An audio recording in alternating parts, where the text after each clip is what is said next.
What's up, everyone? Jeremy here from MTG headquarters, and I know I'm a little bit late on the dual decks, Zendikar versus Eldrazi, and that's because I would have went out and bought it right away, but the generous people at Troll and Toad let me know that they were going to get one sent to me, and then I was back in Wisconsin, and I just finally got to it now. So the dual decks, I don't know how I feel about them in general, but this one's definitely interesting. It's got some drawbacks. They're meant to be kind of two balanced decks that you can play against each other and have fun, and oftentimes they'll use these to reprint some cards that need a little bit of a price drop, like Jace versus Vraska or stuff like that. And maybe that's not on their to-do list normally, but certainly it helps sell these. And a very simple way to sell these, I mean, I know it sounds stupid to say, but you know, just put $28 in value in each one of these, and everyone will buy one, right? Like, I kind of wish Wizards would take a more direct way to reprint stuff. Like, put a Vendilion click in every one of these. You'll just sell them. You know, I mean, I don't know. That's just what I thought. But you've got two different decks, obviously Zendikar versus Eldrazi.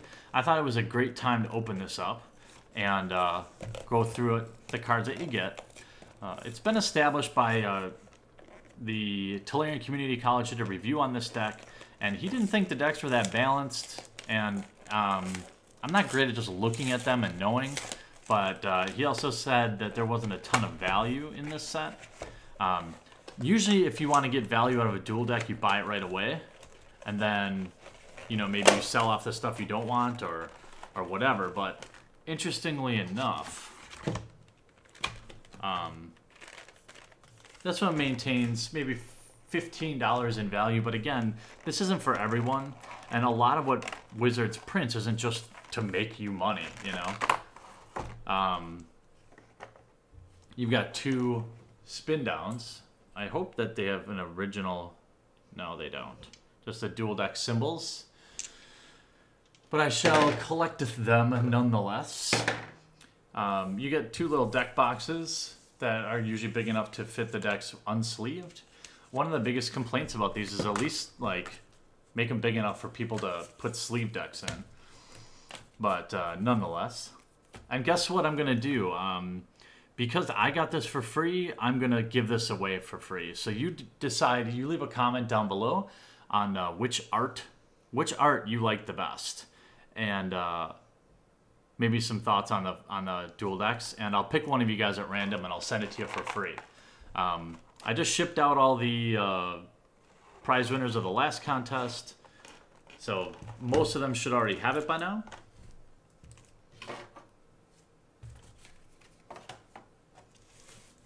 All right, here we have the Oblivion Sower and the Avenger Zendikar, your two I don't know what you call them, promos.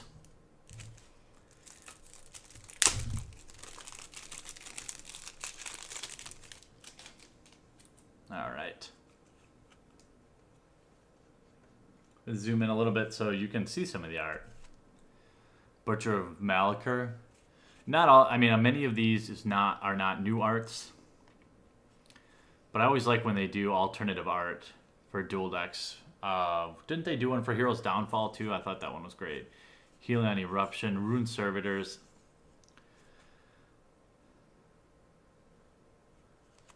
The Eldrazi are no joke. This deck seems pretty powerful. Vampire Nighthawk, randomly.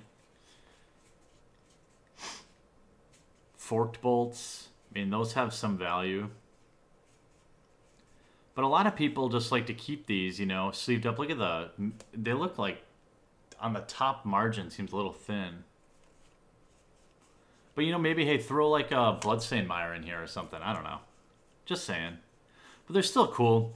And, you know, Troll and Toad always has good prices on stuff like this. And they've been a long-time supporter of the channel. So maybe after, if you don't end up winning it, check them out if you want to pick it up. Or, of course, your local game store, but... I, of course, have to bow to the sponsor. happily, because there's no way I could open half the stuff I do anymore these days without the generous support of people like Troll and Toad. So thank you guys.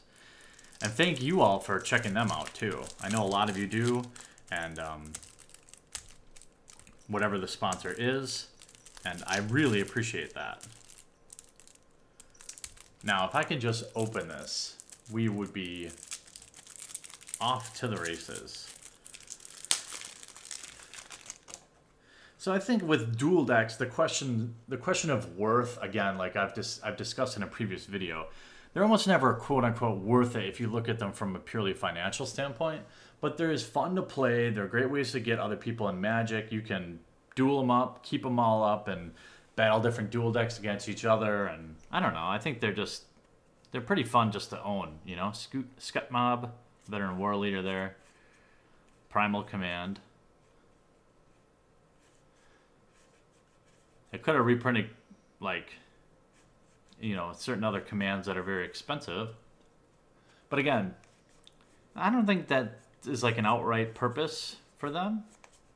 Since it costs Magic, it costs Wizards of the Coast exactly the same to print any card. All cards have the same price. Groundswell, that's played in Modern and my Modern Infect deck. Evolving Wilds. Yeah, it seems like Zendikar is at a little bit of a disadvantage. Gotta love those plant tokens. But you know, one thing you can always do is, I mean, you can... One thing that's nice about, like, dual decks, for example, is they do introduce you a little bit into deck building and certain synergies. You learn a little bit about how to play things. It's a little more advanced. So, like, learning how to use landfall, for example, will be good. To know how that mechanic works. You know, a variety of different mechanics are usually in the dual decks, and again, they're just fun. You can usually pick up a little bit of value in them, and I don't know, if you didn't open them like I did, they're okay to collect. Some of them maintain value long term. So thanks again to Troll and Toad. This should help you guys make your purchase decision on whether or not you want to get Zendikar versus Eldrazi dual deck. About 20 bucks, I think.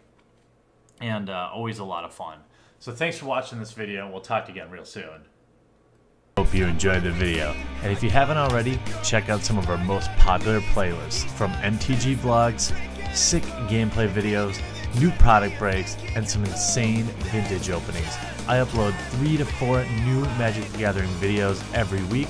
So if you haven't already, please take a moment to crush that subscribe button to join one of the fastest growing Magic the Gathering channels on YouTube. Talk to you later.